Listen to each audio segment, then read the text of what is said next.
সুপ্রিয় দর্শক, আসসালামু আলাইকুম। আপনাদের সবাইকে স্বাগত জানাচ্ছি। এখনকার আলোচনা আপনাদের সঙ্গে আছি আমি সিরাজুল ইসলাম। দর্শক, ইরানের ব্যাপক ভিত্তিক হামলায় বহু সংখ্যক মার্কিন সেনা নিহত হয়েছে। তবে আমেরিকার পক্ষ থেকে দাবি করা হচ্ছে জর্দানে মাত্র 2 জন সেনা নিহত হয়েছে এবং 1 জন সেনা নিখোঁজ হয়েছে। এই যে সেনা নিখোঁজ হয়েছে বা নিহত হয়েছে, এই জন্য মার্কিন প্রশাসন, বিশেষ করে ডোনাল্ড ট্রাম্প খুব ক্ষিপ্ত হয়েছেন। তিনি বলেছেন যে খুব খারাপ একটা জিনিস হয়েছে। ইরান এর পরে হুমকি দিয়েছে, আর আগ্রাসন চালালে এর চেয়ে ভয়াবহ জবাব দেওয়া হবে। এদিকে নতুন করে খবর বের হয়েছে, ইরানের হাতে 14,000 কিলোমিটার পাল্লার আন্তঃমহাদেশীয় ক্ষেপণাস্ত্র আছে, যে ক্ষেপণাস্ত্র সহজেই ইরান থেকে আমেরিকার ভূখণ্ডে পৌঁছাতে পারে। আরও তথ্য হচ্ছে, এই ক্ষেপণাস্ত্র পরমাণু ওয়ারহেড বহন করতে পারে। এর সাথে অ্যাডিশনাল তথ্য দিই, ইরানের পররাষ্ট্রমন্ত্রী আব্বাস আরাকচি নাকি তাদের ভাণ্ডারে পরমাণু অস্ত্র থাকার ইঙ্গিত দিয়েছেন। তিনি বলেছেন, ইসরায়েলও শান্তি চাই, আমরা ইসরায়েল সফরে যাব তাদের পরমাণু অস্ত্র আছে কিনা সেটা দেখার জন্য। যদি তাদের না থাকে তাহলে আমরাও দেখতে দেব। এই জায়গা থেকে অনেকে মনে করছেন যে আব্বাস আরাকচি ঠিক এই কথা বলেছেন, যদি তাদের থাকে তাহলে আমাদেরও থাকবে, যদি তাদের না থাকে তাহলে আমাদেরও থাকবে না। তার মানে অনেকেই মনে করছেন যে এই কথার ভেতর দিয়ে বেসিক্যালি ইরানের পরমাণু অস্ত্র থাকার একটা ইঙ্গিত পাওয়া যাচ্ছে। আমরা তো কয়েকদিন আগেই বলেছি যে ইরানের হাতে হাইড্রোজেন বোমা আছে বলে খবর বের হয়েছে। সবচেয়ে বড় প্রশ্ন দেখা দিয়েছে আমার কাছে, যেটা দর্শক আপনাদের কি মনে হয় আপনারা বলবেন। জার্মানি থেকে অনেকগুলো F-16 যুদ্ধ বিমান নিয়ে আসছে মধ্যপ্রাচ্যে, এবং ব্রিটেন থেকে বেশ কিছু F-35 যুদ্ধ বিমান আনতে হচ্ছে আমেরিকাকে মধ্যপ্রাচ্যে ইরানের সাথে যুদ্ধ করার জন্য। আমার এখানে প্রশ্ন হচ্ছে, মধ্যপ্রাচ্যে, ইরাকে, জর্দানে, সিরিয়ায়, সৌদি আরবে, কুয়েতে, বাহরাইনে, সংযুক্ত আরব আমিরাতে, কাতারে, ওমানে, এই সমস্ত জায়গায় যে এত বিমান মোতায়েন ছিল, এরপরেও কেন এখন জার্মানি এবং ব্রিটেন থেকে আমেরিকাকে নতুন করে যুদ্ধ বিমান আনতে হচ্ছে? তাহলে আগের সে সমস্ত বিমান কোথায় গেল? ধ্বংস হয়ে গেছে, অকেজো হয়ে গেছে, নাকি সে সমস্ত বিমান আছে? আরও অনেক বিমান এনে একসাথে ইরানের উপরে একেবারে চরমতম হামলা চালাবে। আসলে কোনটা? আমি আর একটা ছোট্ট খবর দিয়ে বিস্তারিত আলোচনায় চলে যাই। গত কয়েকদিন আগে মার্কিন কংগ্রেসের প্রতিনিধি পরিষদে ভোটাভুটি হলো না? আমেরিকাকে সামরিক এবং অর্থনৈতিক সহযোগিতা বন্ধ করতে হবে, এই জন্য রিপাবলিকান দলের একজন প্রতিনিধি পরিষদ সদস্য প্রস্তাব এনেছিলেন। সেই প্রস্তাবের পক্ষে বিপক্ষে ভোটাভুটি হলো। তাতে 104 জন ডেমোক্রেটিক সদস্য ভোট দিয়েছিলেন যে হ্যাঁ, ইসরায়েলকে এই সহযোগিতা বন্ধ করা হোক। যারা এই প্রস্তাবের পক্ষে ভোট দিয়েছিলেন তাদেরকে এখন আর টাকা দেবে না ইসরায়েলি লবি আইপ্যাক। গতকাল তারা এই ঘোষণা দিয়েছে। তার মানে ইরানের উপর আমেরিকা ইসরায়েলের এই যুদ্ধ আসলে শুধু মধ্যপ্রাচ্য না, সারা বিশ্বের রাজনীতি, বিশেষ করে আমেরিকার পলিটিক্স, ইকোনমিক্স, যে পলিটিক্যাল স্ট্র্যাটেজি, ইন্টারেস্ট, অনেক কিছু পাল্টে দিল। সুপ্রিয় দর্শক, এতক্ষণ যে বিষয়গুলো বললাম, এই বিষয়গুলো নিয়েই আমি আপনাদের সাথে বিস্তারিত আলোচনা করব। আশা করি আপনারা শেষ পর্যন্ত সঙ্গে থাকবেন। আর ভিডিও ভালো লাগলে সবসময়ের মতোই বলি, লাইক, কমেন্ট, শেয়ার করবেন এবং চ্যানেলটি সাবস্ক্রাইব করে সাথে থাকবেন প্লিজ। দর্শক, চলুন আমরা বিস্তারিত আলোচনা করি। বিস্তারিত আলোচনার শুরুতে আমি সিএনএনের একটা ছোট্ট বিশ্লেষণের মূল বক্তব্য তুলে ধরে শুরু করি। সেটা হচ্ছে, সিএনএনের একটি বিশ্লেষণে বলা হচ্ছে, মার্কিন প্রেসিডেন্ট ডোনাল্ড ট্রাম্প আমেরিকাকে নতুন করে আরেকটি দীর্ঘস্থায়ী যুদ্ধের ভেতরে জড়িয়ে ফেলেছে। আর মিডল ইস্ট ইনস্টিটিউশনের একজন ফেলো বলছেন যে ডোনাল্ড ট্রাম্প এমন এক ফাঁদে পড়েছেন যেখান থেকে প্রতিদিন যুদ্ধের মাত্রা বাড়াতে বাধ্য হচ্ছেন বা যুদ্ধ করতে বাধ্য হচ্ছেন, এই যুদ্ধ থেকে বেরিয়ে আসার কোনো স্কোপ তিনি পাচ্ছেন না। এর কারণ কি? এই যে যুদ্ধ থেকে তিনি বেরিয়ে যেতে পারছেন না, তার কারণ কি? এটার আমি বিস্তারিত ব্যাখ্যা বিশ্লেষণ আশা করি করব। তো জর্দানে মার্কিন সেনা আহত, নিহত এবং আরও কি কি ঘটেছে সেগুলো একটু বলি। হয়তো এরই মধ্যে আপনারা খবর জেনেছেন, তারপরেও আরও ভেতরগত কিছু তথ্য আশা করি আমি দিতে পারবো, পাবেন আপনারা।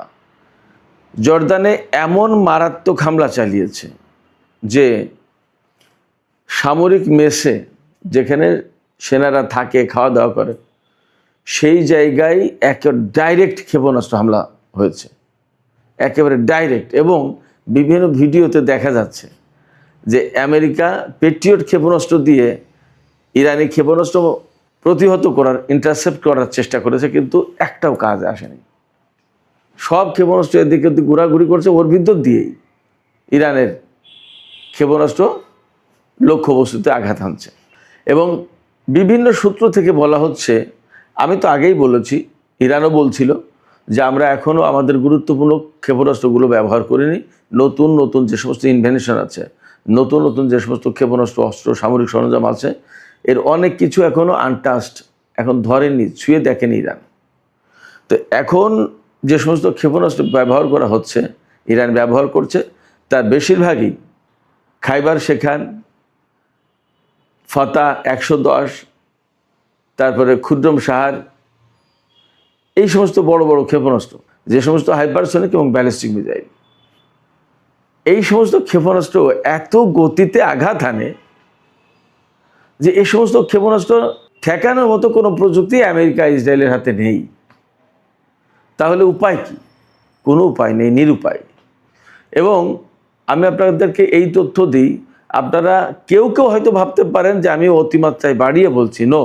বাড়িয়ে বলছি না। ঘটনা এমন ঘটেছে, মধ্যপ্রাচ্যে গত 7-8 দিনে ইরান এমন হামলা চালিয়েছে যে মধ্যপ্রাচ্যে যে সমস্ত মার্কিন ঘাঁটি ছিল, আগের যুদ্ধে যা ক্ষয়ক্ষতি ছিল, কিছু কিছু মেরামত করার চেষ্টা করেছে নিশ্চয়ই মাঝখানে যুদ্ধবিরতির সুযোগ নিয়ে। গত 7-8 দিনের হামলায় ইরান এই সমস্ত ঘাঁটির বেশিরভাগই ধ্বংস করে ফেলেছে, বেশিরভাগই। এবং এখানে সবচেয়ে বেশি ধ্বংস হয়েছে তা হচ্ছে radar system, early warning system, electronic warfare system, jamming system, আপনার গোয়েন্দাগিরি করার জন্য যে সমস্ত বিমান বা যে সমস্ত ব্যবস্থা থাকে সেগুলো সার্ভিলেন্স সিস্টেম বলে, এই সমস্ত সব কিছু ধ্বংস হয়ে গেছে। সেক্ষেত্রে মার্কিন বিমান বাহিনী যে কাজ করবে, এগুলো কঠিন হয়ে পড়েছে তাদের জন্য, যার কারণে তাদেরকে এখন ভূমি থেকে ভূমিতে নিক্ষেপযোগ্য ক্ষেপণাস্ত্র মেইনলি ব্যবহার করতেছে। বিমানও ব্যবহার করছে কিছু কিছু, কারণ এই সমস্ত বিমান পরিচালনার জন্য তাদের আরও অনেক রাডার বিভিন্ন জায়গায় আছে। মিডল ইস্টের সব দেশের সব সামরিক ঘাঁটি বা সব ক্ষেপণাস্ত্র ব্যবস্থা বা রেডার সিস্টেম ইরান ধ্বংস করে ফেলেছে তা তো না। এই যে তুরস্কেই আছে, সেগুলো তো ধ্বংস করেনি। হয়তো আজারবাইজানে আছে, ধ্বংস করেনি। তুর্কমেনিস্তানে বা কাজাকিস্তানে থাকতে পারে, আরও কোথায় কোথায় আছে তা তো এখনও সব জানা নেই। কাজ চালাচ্ছে, কিন্তু ওপেন যেগুলো ছিল, কুয়েত, বাহরাইন, ইরাক, ধরুন যে সিরিয়া একটা হামলা করেছে, জর্দান, সৌদি আরব, সংযুক্ত আরব আমিরাত, কাতার, এই সব জায়গায় মোটামুটি ভালো বড় রকমের হামলা হয়েছে, এগুলো প্রায় শেষ। সেক্ষেত্রে আমেরিকা এখন বিপদের মুখে মারাত্মক রকমের। এরই অংশ হিসেবে জর্দানে গতকালকে ব্যাপক হামলা চালিয়েছে ইরান। মানে জর্দানের আল আজরাক বিমান ঘাঁটি, প্রিন্স সুলতান এয়ারবেজ, প্রিন্স হাসান এয়ারবেজ, তারপরে মুওয়াফাক আল সালতি, এরকম আরও কয়েকটা বিমান ঘাঁটি ছিল। দেখেন, খেয়াল করেন এই সমস্ত দেশ কত দুর্বল, তাদের নেই ঠিকমতো সামরিক বাহিনী, কারোর বিরুদ্ধে কোনো যুদ্ধ করতে পারে না, অথচ এক একটা বিমান ঘাঁটি বানিয়েছে কি, কতগুলো বিমান ঘাঁটি এক একটা দেশে, এগুলো সব সামরিক বিমান ঘাঁটি। এবং এই সমস্ত বিমান ঘাঁটির নাম কি, সব আরবি নাম এবং প্রিন্স সুলতান সাহেবদের নামে, প্রিন্স হাসান, প্রিন্স সুলতান এয়ারবেজ, প্রিন্স আজরাক, অমুক তমুক, হ্যান ত্যান, 7-17 কত কিছু নাম, সব মুসলমানদের নামে, যাতে কেউ না বুঝতে পারে যে এটা আমেরিকার ঘাঁটি। এগুলো চালাকি। তো যাই হোক, যতই চালাকি করুক, সব কিছু ইরানের সামনে বেরিয়ে যাচ্ছে এবং নিখুঁত হামলা চালাচ্ছে। এবং ইরানের হামলায় জর্দানে, কুয়েতে এবং ওই যে সিরিয়ার আলতান ঘাঁটিতে যেটা হামলা চালিয়েছে গত পরশু রাতে, এই 3 জায়গায় বিশেষ করে এই গত 2-3 দিনে প্রচুর সংখ্যক বিমান, ব্ল্যাক হক হেলিকপ্টার, তারপরে রিফুয়েলিং ট্যাঙ্কার, F-35 বিমান, F-16 যুদ্ধ বিমান, এগুলো প্রচুর সংখ্যক ধ্বংস হয়েছে। কয়টা ধ্বংস হয়েছে তা বলছে না। আর জর্দানে মাত্র 2 জন সেনা নিহত এবং 1 জন নিখোঁজ হওয়ার কথা বলছে। এ কি সমুদ্র নাকি যে নিখোঁজ হয়ে গেছে? কোথায় গেছে? একে উড়ে চলে গেছে নাকি? অথচ ইরানের বিভিন্ন সূত্র থেকে দাবি করা হচ্ছে যে 100-র বেশি সেনা নিহত হয়েছে, আর বেশ কিছু সেনা নাকি আটক করেছে ইরান। 100 সেনা যদি নিহত হয় তা হতো কত? এমন কথা বলা হচ্ছে যে এয়ার অ্যাম্বুলেন্সে করে নিয়ে যাওয়া হয়েছে বহু সংখ্যক সেনাদেরকে চিকিৎসার জন্য আহত। তারা হয়তো জায়গা মতো পৌঁছাতে কেউ মারা যাবে। আবার যারা আহত তাদের অনেকের অবস্থা আশঙ্কাজনক, হয়তো নাও বাঁচতে পারে। চিন্তা করেন। এবং আমি এখানে সবচেয়ে গুরুত্বপূর্ণ যে প্রশ্ন তুলছি, এই প্রশ্ন আপনারা বলবেন যা এই প্রশ্ন ভ্যালিড কি ইনভ্যালিড, এই প্রশ্ন মানে যৌক্তিক কি অযৌক্তিক। আমেরিকাকে এখন জার্মানি আর ব্রিটেন থেকে F-16 জঙ্গি বিমান আর F-35 জঙ্গি বিমান আনতে হচ্ছে। আমার প্রশ্ন হচ্ছে যে মধ্যপ্রাচ্যে এত ঘাঁটি, এমনকি তুরস্কেও আমেরিকার কয়েকটা ঘাঁটি আছে এবং সেখানে বিমান, পরমাণু বোমা পর্যন্ত মোতায়েন করা আছে। তো এই যে এত ঘাঁটি এবং সেখানে এত বিমান মোতায়েন ছিল, আবার আব্রাহাম লিঙ্কন যে বিমানবাহী যুদ্ধ জাহাজ, তাতে বিমান আছে 50টার বেশি। এত বিমান থাকার পরে আরও নতুন করে আনতে হচ্ছে, তাহলে কি অর্থ দাঁড়ালো? মধ্যপ্রাচ্যের সে সমস্ত বিমান গেল কোথায়? এগুলো কি পারছে না কাজ করতে, নাকি নষ্ট হয়ে গেছে, ধ্বংস হয়ে গেছে, নাকি ক্ষতিগ্রস্ত হয়েছে, কি হয়েছে? নাকি সে সমস্ত সব বিমান আছে, আরও বিমান নিয়ে এসে ইরানের উপরে বিরাট বিশাল চরম হামলা চালাবে? আসলে কোনটা? বাস্তব কথা হচ্ছে যে গত যে যুদ্ধটাই এ পর্যন্ত চলো, আগের 40 দিনের যুদ্ধ এবং গত এই 7-8 দিনের যুদ্ধ, এই সব কিছু মিলে ইরানের ক্ষেপণাস্ত্র ড্রোনে অনেক ক্ষয়ক্ষতি হয়েছে আমেরিকার। এবং আমরা তো আগেই 40 দিনের যুদ্ধে আমেরিকার গণমাধ্যম থেকে খবর জেনেছিলাম যে 42টি এয়ারক্রাফট ধ্বংস হয়েছে, তার ভিতরে 30টি MQ-9 রিপার ড্রোন আর বাকি 12টি হচ্ছে বিমান হেলিকপ্টার। কিন্তু ওই রিপোর্টের পরেই বলি হচ্ছিল যে এগুলো খুবই অল্প বলেছে, ঘটনা আসলে আরও অনেক। এখন এই যে জার্মানি এবং ব্রিটেন থেকে বিমান আনতে হচ্ছে, তাহলে মধ্যপ্রাচ্যের বিমান কি শেষ? এই প্রশ্ন কিন্তু আসছে। এবং আমি আরেকটা কথা বলি, ধরুন মধ্যপ্রাচ্যের যে সমস্ত ঘাঁটিতে আমেরিকার বিমান মোতায়েন ছিল, প্রত্যেকটা ঘাঁটিতে তো ক্যাপাসিটি থাকে যে এতগুলো বিমান এখানে মোতায়েন করা যাবে। হুট করে তার বাইরে থেকে বিমান এনে মোতায়েন করবে কোথায়? জায়গা কোথায়? তাহলে জায়গা কি খালি হয়ে গেছে? খালি হলো কিভাবে? মানে ইরানের ক্ষেপণাস্ত্রের আঘাতটা, ড্রোনের হামলাটা খুব বড় মাত্রায় হয়েছে, এটা পরিষ্কার বোঝা যাচ্ছে। এই প্রেক্ষাপট থেকে ওই যে বারবার একবার চুক্তির কথা বলে একবার চুক্তি করে আবার পিছিয়ে যায়, ডোনাল্ড ট্রাম্প কিন্তু আবার বলা শুরু করেছে যে ইরান পাগল হয়ে গেছে। আমার সাথে এই কয়েক মিনিট আগে ফোন করলো, আমাকে বলছে যে আমরা চুক্তি চাই, কিন্তু আমি বলেছি তাদেরকে যে পরে চুক্তি এখন করব না, পরে ভেবে দেখব। ডোনাল্ড ট্রাম্প জাস্ট সিম্পলি আমি আবার বলি সেই নিতাই ঠাকুরের মতো একা অভিনয় করছে। এগুলো বাস্তব কথা না। বাস্তব কথা কোনটা? বাস্তব কথা হচ্ছে ইরান আমেরিকাকে প্রতিরোধমূলক হামলার মুখে রেখেছে, আর আমেরিকা ইরানের উপরে হামলা চালিয়ে যাচ্ছে। কিন্তু এই হামলার মাধ্যমে ইরানকে তারা কাবু করতে পারছে না, নত করতে পারছে না। সেক্ষেত্রে দীর্ঘমেয়াদী যুদ্ধে তাদেরকে জড়িয়ে যেতে হচ্ছে, চুক্তি করেও রক্ষে পাচ্ছে না। কারণ আমেরিকার চাপাচাপিতে চুক্তিতে গেছে, তখন ইরান বলছে আমার এই শর্তগুলো যদি মানো তবে চুক্তি হবে। তখন তাই মেনে চুক্তি করতে বাধ্য হয়েছে, যদিও চুক্তির আড়ালে চুক্তি করে তারা নিজেদেরকে গুছিয়ে নেওয়ার চেষ্টা করেছে। আবার তো যুদ্ধ করতে হয়েছে গুছিয়ে নিয়ে, তাই তো? আমি বলি যে এখন যুদ্ধবিরতির ফাঁকে আমেরিকা গুছিয়ে নিল নিজেদেরকে। আগে তো পূর্ণ শক্তি নিয়ে নেমেছে, আগে যদি না পারে তাই এখন পারবে কি করে?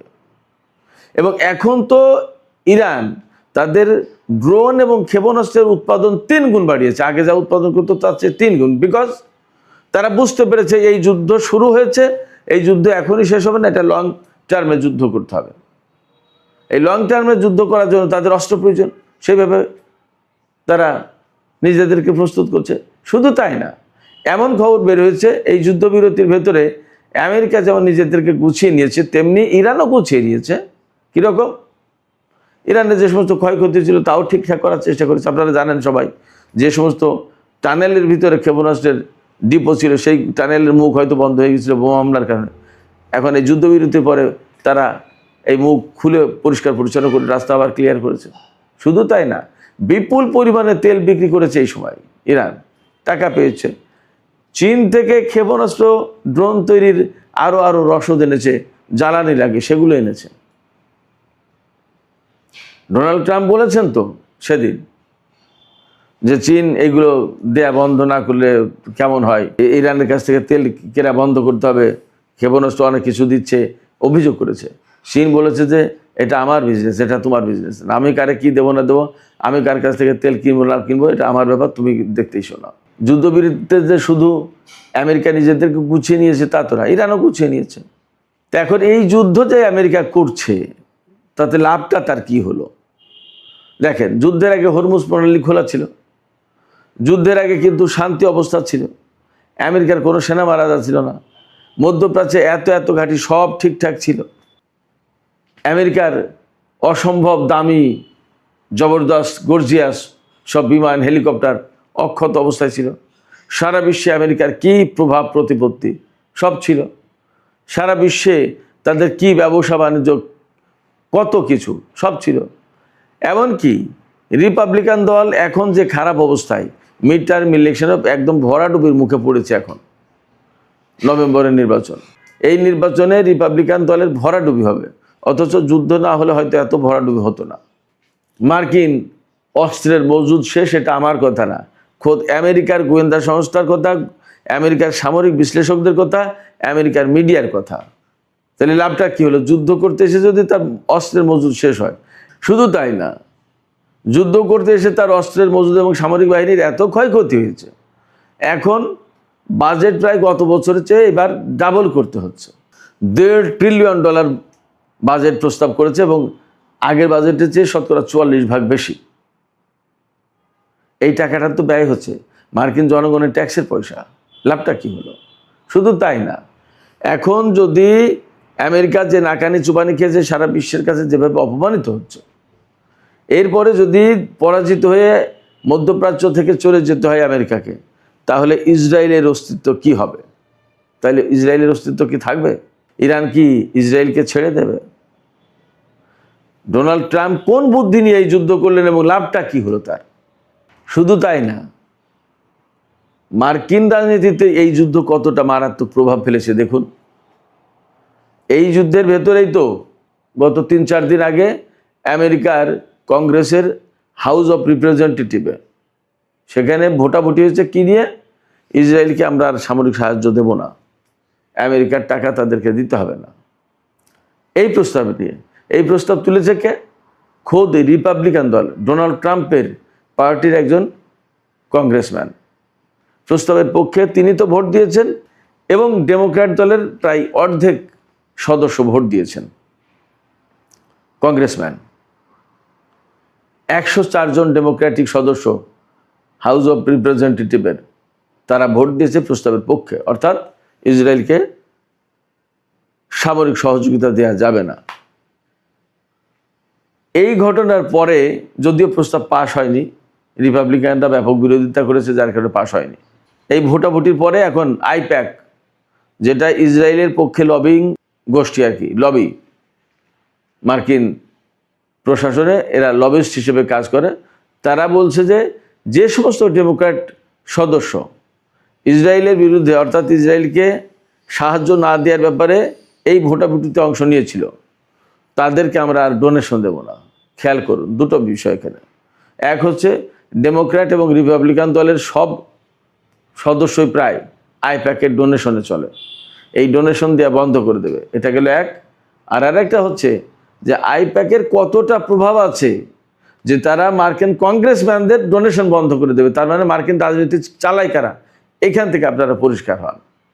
তো মার্কিন রাজনীতি এইভাবে ওলট পালট হচ্ছে এখন ইরান, ফিলিস্তিন, লেবানন এই যুদ্ধকে কেন্দ্র করে।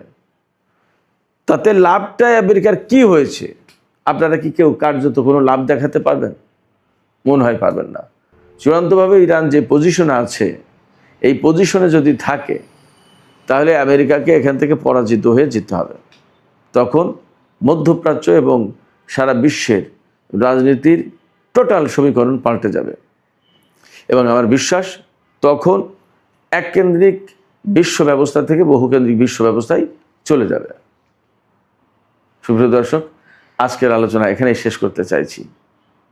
আলোচনা শেষের আগে আমি আপনাদের কাছে মতামত জানতে চাই, আপনারা কি ভাবছেন আসলে এই যুদ্ধের পরিণতি কোথায় যাচ্ছে?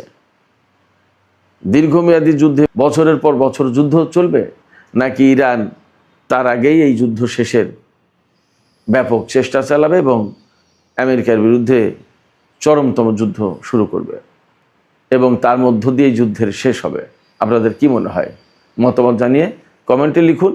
আর ভিডিও ভালো লাগলে লাইক, কমেন্ট, শেয়ার করবেন এবং চ্যানেলটি সাবস্ক্রাইব করে সাথেই থাকবেন। দর্শক, আপনাদের সবাইকে অনেক অনেক ধন্যবাদ। আল্লাহ হাফেজ।